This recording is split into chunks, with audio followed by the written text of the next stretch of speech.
باز بریز به هم بریز مامان. خب نوکر اینجا جمع میکنه. نوکر اینجا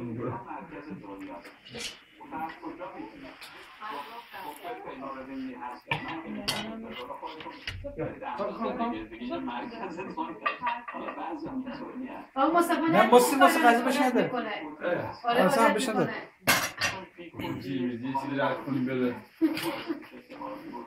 مجید قرار نکرد اینجا میخواد بمونه هیچ غذایی نمیده بهش عادت کنه. مثلا من نیستم شب اماق میذارم بیرون غذا میذارم بیرون اینا عادت نکنه. نمیخوام عادت کنه چون من میخوام عادت نکنه. مثلا غذای مثلا به عادت کنه غذا خونه من نباشم میره لب میزنه میخوره. اون گربه همون کار کرده بود. یا رو گاز میخورد اینا معصوبه میشه. رو گاز اینا آره